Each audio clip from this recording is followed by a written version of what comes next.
Baik, selamat pagi Bu Aceh. Iya, selamat pagi. Apa kabar? Puji Tuhan kalau baik. Oke, baik Bu Aceh. Begini Bu Aceh, nah kegiatan kita hari ini adalah coaching supervisi akademik. Jadi sebelum kita melakukan observasi di kelas nantinya berkaitan dengan kegiatan belajar mengajar di kelas, jadi ada beberapa pertanyaan yang saya coba ajukan ke Ibu Aceh. Jadi ada beberapa pertanyaan lah yang akan coba saya tanyakan ke Ibu Aceh. Sudah siap Bu Aceh? Baik Ibu Aceh. Kira-kira nanti Ibu Aceh ketika di kelas ingin membawakan materi tentang apa ini? Tentang observasi. Oh, teks observasi. Mungkin lebih spesifik materi. Laporan teks hasil observasi. Oh, yang seperti struktur dan Iya, kebebasan. struktur Oke. dan bahasa. Oke, siap. Oke, Ibu Aceh. Kira-kira itu nanti apa kira-kira tujuan pembelajaran yang ingin diterapkan di kelas nanti? Baik, tujuannya itu untuk memahami dan menganalisis gagasan, struktur dan kaidah kebahasaan dalam laporan hasil observasi dengan kritis dan reflektif. Oke, siap. Terus yang kedua itu untuk memahami informasi pada teks laporan dan menilai akurasi serta kualitas data dalam laporan hasil observasi menggunakan informasi pada teks eksplanasi sebagai perbandingan. Oke. Oh, berarti ada dua materi ya akan dibandingkan. Yang ketiganya itu untuk menulis informasi untuk mengetahui menulis informasi dalam bentuk laporan hasil observasi secara logis dan secara etis. Itu tujuannya. Oke, berarti nanti fokusnya tujuan pembelajarannya itu adalah mendorong siswa supaya bisa menganalisis struktur. Iya. Nah, setelah itu juga yang kedua tadi kalau saya catat di sini yaitu adalah memahami informasi pada teks. Teks laporan hasil observasi di-compare atau dibandingkan dengan teks eksplanasi. Iya. Terus yang ketiga tadi menulis informasi yang ada pada teks laporan hasil observasi. Baik Ibu Aceh. Kira-kira sasarannya kelas berapa ini Bu Aceh? Sasarannya itu kelas 10. Oke, kelas 10. 10 dari 10A sampai 10. Oke, tapi yang sampel sebentar ini kelas 10A ya. 10A. Itu rencananya di jam keberapa itu Bu Aceh? Jam ke 45. Oke, siap, jam ke 45. Berarti nanti materinya teks laporan hasil observasi. Nah, yang berikutnya Bu Aceh. Kira-kira area pengembangan yang hendak dicapai oleh Ibu Aceh. Oke, baik. Untuk area pengembangan yang pertama yaitu sistem pembelajaran yang saya lakukan lebih ke student center. Oh iya. Berarti sebelum pembelajaran yang ingin dicanangkan oleh Bu Aceh itu lebih berpusat kepada siswa. Iya, kepada siswa. Seperti konvensional. Lanjut Bu Aceh. Terus untuk yang berikutnya itu untuk kedua itu saya menggunakan dua aspek. Dua aspek. Oke. Siap. Aspek yang pertama itu aspek pengetahuan dan yang kedua itu aspek keterampilan. Oke, siap. Berarti ada dua aspek yang menjadi fokus Ibu Aceh di dalam kelas, pengetahuan dan keterampilan. Mungkin bisa dijelaskan lebih spesifik Bu Aceh? Kalau untuk area pengembangan aspek dan pengetahuannya yaitu saya mengharapkan itu siswa dapat menganalisis. Siswa dapat menganalisis teks laporan hasil observasi. Terus kemudian untuk area pengembangan keterampilannya, saya mengharapkan itu siswa dapat mempresentasikan dengan baik hasil analisis kelompok mereka. Oke, baik. Berarti nanti siswa dibentuk kelompok nih. Iya, terus siswa diberikan beberapa teks. Nah, setelah itu disuruh menganalisis. Iya, suruh menganalisis. Berarti setelah itu nanti dipresentasikan. Berarti fokusnya ada dua ini, fokus pengetahuan dan keterampilan. Iya. Oke, baik sekali Bu Aceh. Itu tadi yang menjadi fokus Ibu Aceh dalam pembelajaran di kelas. Terus, nah kita berbicara agak sedikit bergeser di Bu Aceh. Kira-kira strategi yang ingin digunakan Ibu Aceh dalam diterapkan di kelas untuk mencapai fokus pengembangan ini tadi yang pengetahuan dan keterampilan. Kira-kira apa itu strateginya Ibu Aceh? Strateginya yang dipersiapkan itu baik untuk strateginya saya akan menerapkan pembelajaran berdiferensiasi berdasarkan kesiapan belajar siswa yang diintegrasikan yang di pada sosial dan emosional. Oh iya, berarti Ibu Arce nanti coba mengembangkan pembelajaran yang berdiferensiasi. Iya. Oke, tentunya diintegrasikan dengan pembelajaran sosial dan emosional. Oh, sudah iya. menerapkan PSE. Iya. Berarti sudah ada keterampilan sosial emosional. Mungkin bisa dijelaskan lebih spesifik berkaitan dengan strategi ini. Oke. Maksudnya itu saya akan melakukan Iya. pembagian kelompok ya, Oke. sesuai dengan kemampuan siswa ya, Iya. keterampilan dan keaktifan siswanya. Iya. Ya. Sedangkan untuk model pembelajarannya itu saya menggunakan model PBL. Iya. Ya. Oke. Dan yang terakhir itu menggunakan metode yang akan saya gunakan yaitu diskusi kelompok, ya, tanya jawab dan juga penugasan. Ya. Oke, tadi saya catat Ibu Arce di sini menggunakan pembelajaran yang berbasis PBL. Iya. Oke, berarti problem based learning. Ya, ya. Oke, sama seperti yang dijelaskan di awal tadi, berarti Ibu Arce akan memberikan beberapa teks. Nah, coba diarahkan siswa untuk mengidentifikasi teks tersebut dari segi strukturnya. Oke, terus yang berikut tadi ada informasi yang diambil dari teks tersebut. Oke, ini sangat relevan ya dengan fokus yang ingin dicapai oleh Ibu Arce. Terus yang terakhir tadi ada diskusi kelompok. Iya. Tidak tanya jawab dan penugasan. Oke. Baik Ibu Arce, kira-kira apa persiapan Ibu Arce sebelum masuk ke kelas ini? Apakah sudah ada modul atau apa lagi? Yang saya siapkan itu ada modul RPP terus dengan pokoknya itu sudah. Oke, baik, terima kasih Ibu Arce. Saya yakin Ibu Arce adalah guru yang profesional tentunya. Dilihat dari persiapan, dari strategi maupun fokus pengembangan yang diinginkan oleh Ibu Arce juga sangat menggambarkan kesiapan Ibu Arce di dalam kelas. Jadi saya rasa Ibu Arce sudah siap lah untuk masuk di kelas untuk menerapkan strategi maupun fokus pengembangan yang ingin dicapai oleh Ibu Arce. Baik Ibu Arce, sekarang kita coba ke dalam kelas untuk kita observasi. Terima kasih Ibu Arce.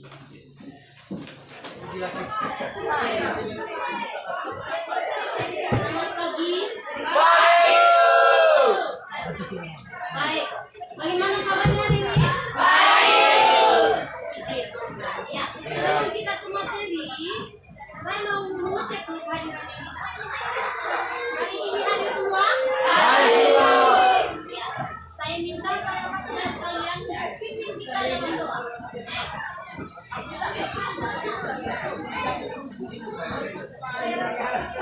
Silakan berdiri semuanya.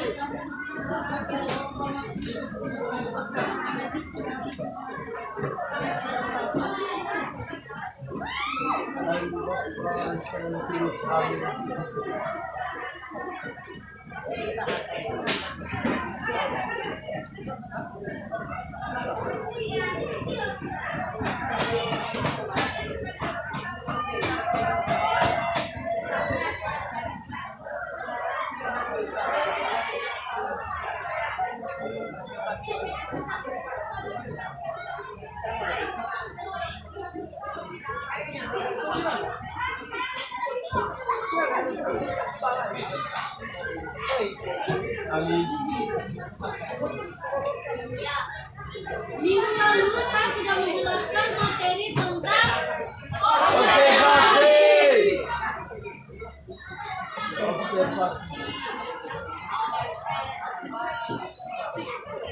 Tentang observasi. Baik, apa yang kalian ketahui tentang observasi?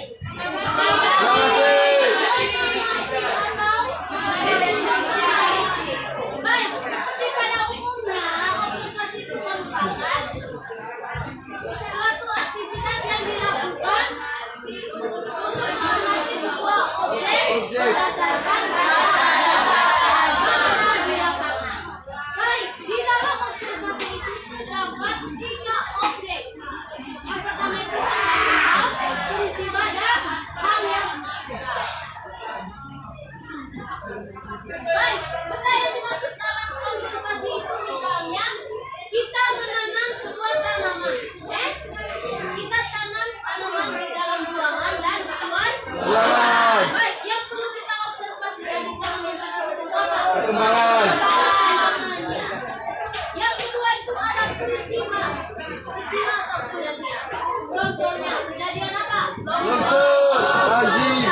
Haji sebuah desa. Yang perlu diamati dari itunya apa? Sudah pahami tentang konsentrasi tadi? Sekarang kalian buat kelompok.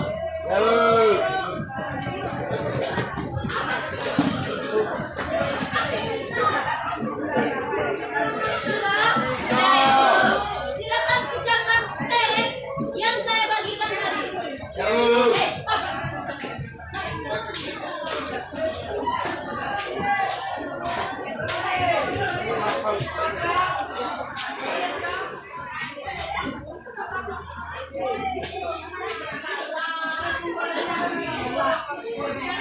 Sudah? Saya minta salah satu dari kelompok yang bisa maju untuk mempresentasikan kerjaan kalian.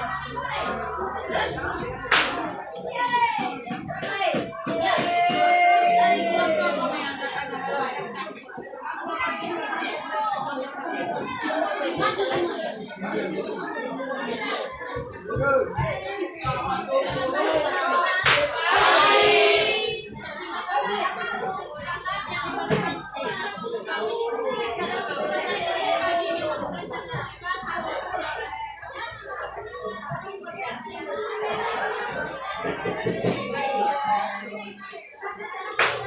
Ya, itu tadi presentasi dari kelompok 1. Sekarang kita lanjut ke kelompok 2. Silakan.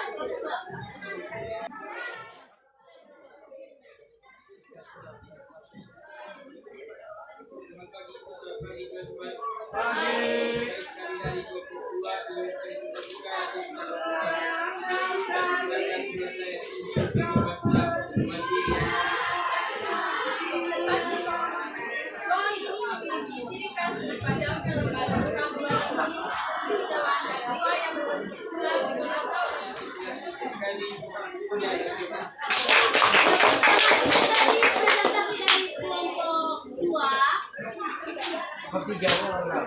Selanjutnya dari kelompok 3.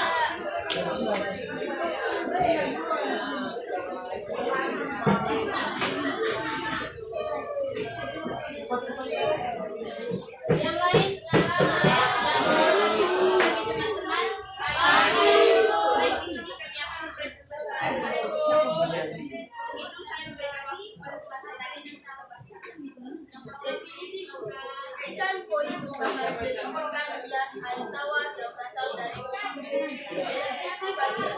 Ikan ini memiliki tubuh yang memanjang, sisik yang berkilau, dan warna yang beragam seperti merah, pink, hitam, dan putih.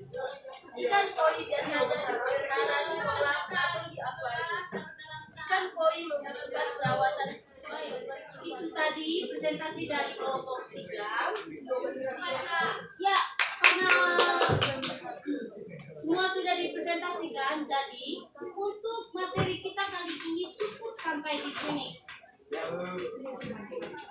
Ya, minggu depan kita akan lanjut ke materi di bagian C, yaitu ciri kebahasaan.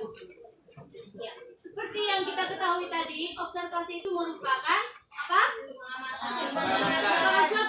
Suatu aktivitas yang dilakukan untuk mengamati sebuah objek berdasarkan data dan fakta yang ada di lapangan.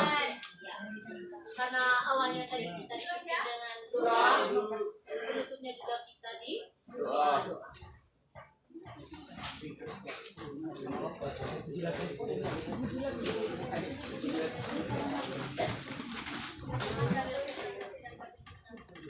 Dalam laporan tertulis Abi.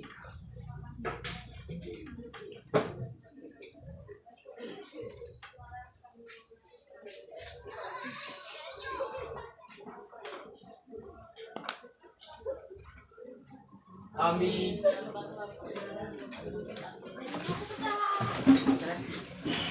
Baik, selamat siang Ibu Arsi. Ya, selamat siang. Ya, tadi di dalam kelas sudah melakukan pembelajaran dan selama saya melakukan observasi tadi, Bu Arsi sudah menerapkan pembelajaran yang sesuai dengan strategi maupun fokus pengembangan yang Ibu Arsi lakukan. Baik Ibu Arsi, sebelum kita refleksikan hasil pembelajaran di dalam kelas, ada beberapa pertanyaan yang saya coba akan tanyakan ke Ibu Arce. Baik Ibu Arce, kira-kira bagaimana rasanya Ibu Arce tadi setelah melakukan pembelajaran, diobservasi sama rekan sejawat, tentunya kan ada kesan dari Ibu Arce.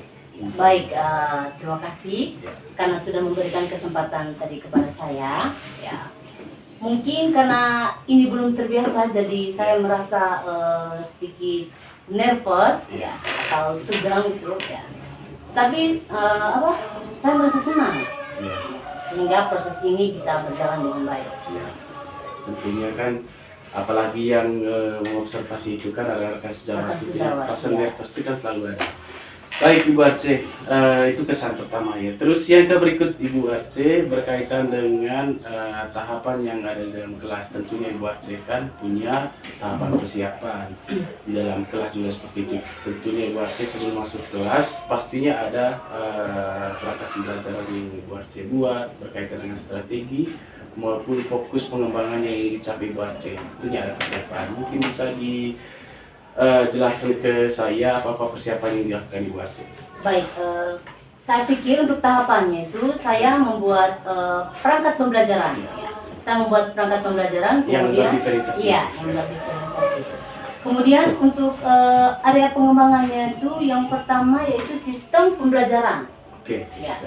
Yang saya lakukan lebih ke student center, ya, daripada teacher center. Berarti berpihak kepada murid ya, sesuai dengan lebih berpihak kepada ya. Oke, lanjut Bu. Yang kedua ini kan Ibu Arce di awal waktu pra-observasi kan menyampaikan ada fokus pengembangannya itu keterampilan pengetahuan. Kira-kira bagaimana di dalam kelas fokusnya itu? Ya, kalau di dalam kelas itu tadi untuk yang keduanya itu saya menggunakan dua aspek, yaitu aspek pengetahuan dan aspek keterampilan. Siap. Di dalam kelas tentunya Ibu Arce pembelajaran yang dijalankan itu tidak sesempurna mungkin yang kita canangkan. Tentunya ada hambatan, halangan yang kita temui pada saat melaksanakan pembelajaran. Kira-kira halangan atau hambatan apa yang ditemui oleh Ibu Arce dari tahap persiapan sampai ke dalam kelas? Itu bisa diceritakan. Hambatan yang saya hadapi itu saya menemukan siswa itu yang pasif. Yang artinya itu tidak mau terlibat dalam kegiatan kolaborasi bersama teman-teman. Diskusi kelompok. Ya, diskusi kelompok. Ada dua faktor yang menurut saya itu murid ini bersikap pasif, yaitu tidak terbiasa melakukan kegiatan kelompok. Sehingga ketika dikelompokkan itu mereka tergantung kepada temannya. Kemudian yang kedua itu kurangnya menguasai kelas sehingga murid bersifat pasif. Seperti yang Ibu Arce jelaskan tadi bahwa ada beberapa murid yang terkesan pasif. Yang namanya diskusi kelompok kan pasti prosesnya itu kan pasti berjalan. Ada saja siswa yang memang karena kesehariannya ketika dibentuk dalam bentuk diskusi kelompok pasti saja ada yang pasif dan ada yang aktif. Dan saya juga ketika di dalam kelas tadi saya memantau hal seperti itu juga terjadi. Terus yang kedua Ibu Arce sebutkan tadi bahwa kurangnya pengelolaan kelas sehingga ada beberapa siswa yang pasif, ada yang aktif. Jadi mungkin nanti di pengembangan selanjutnya bisa dievaluasi sehingga kejadian seperti ini nanti bisa diminimalisir. Oke, mungkin ada lagi yang disampaikan terkait kendala di lapangan atau di dalam kelas? Tidak ada. Baik. Nah, itu tadi Ibu Arce sudah sampaikan dari tahapan persiapan sampai di dalam kelas juga sudah disampaikan kendala juga seperti itu dari strategi fokusnya pengembangan dari Ibu Arce tadi sudah disampaikan. Kira-kira Ibu Arce untuk menyempurnakan puzzle yang sudah disusun oleh Ibu Arce ini berkaitan dengan pembelajaran ini dalam kelas, kira-kira ada tidak rencana atau angan-angan yang ingin dicapai oleh Ibu Arce supaya pembelajaran ini semakin ke tahap yang lebih baik? Baik, kalau untuk kedepannya itu karena saya menerapkan pembelajaran yang berdiferensiasi juga, dan saya menerapkan 3 aspek, yaitu gaya bahasa, gaya belajar yaitu auditori, visual dan kinestetik. Kegiatan ini tuh harus didampingi dengan strategi belajar yang lain. Strategi belajar yang menyenangkan lagi. strategi belajar yang bisa memenuhi kebutuhan belajar anak sehingga anak tidak bersikap pasif lagi selama belajar. Oke, baik Ibu Arce. Rencana tindak lanjut yang dicanangkan Ibu Arce ini saya rasa sudah menjadi tahapan yang begitu sempurna. Tinggal pelaksanaannya nanti sejauh mana progresnya. Tetapi pada dasarnya apa yang ingin dicapai oleh Ibu Arce ini sudah semakin baik. Tadi dalam kelas juga saya perhatikan sudah luar biasa. Tinggal ada beberapa hal yang menjadi fokus perbaikan Ibu Arce. Di antaranya tadi di pembelajaran berdiferensiasi tadi memang karena kita menyesuaikan juga kondisi di lapangan bahwa memang fasilitas di dalam kelas juga kurang memadai. Misalnya di kelas yang kita observasi tadi memang karena memang tidak dialiri oleh listrik. Iya. Jadi itu menjadi suatu kendala juga bagi kita. Tapi saya percaya apa yang dilakukan Ibu Arce dengan memanfaatkan potensi yang dimiliki siswa, saya rasa di kelas juga ada beberapa siswa yang sudah difasilitasi dengan handphone. Iya. Nah, ketika nanti ingin melaksanakan pembelajaran yang berdiferensiasi, baik itu menerapkan auditori, visual, dan kinestetik, saya yakin bisa berjalan dengan lancar. Tinggal bagaimana pengelolaan kelas dari Ibu Arce. Baik, mungkin ada lagi yang disampaikan Ibu Arce terkait observasi yang sudah dilakukan sampai dengan tahap pasca observasi ini. Kalau tidak ada, baik, saya rasa cukup ya Ibu Arce. Baik Ibu Arce, saya rasa demikian cukup untuk hari ini. Saya mengucapkan terima kasih atas kerjasamanya. Semoga kegiatan coaching supervisi akademik yang kita lakukan ini dapat berimbas baik atau dapat berpengaruh baik terhadap proses pembelajaran kita selanjutnya. Terima kasih Ibu Arce.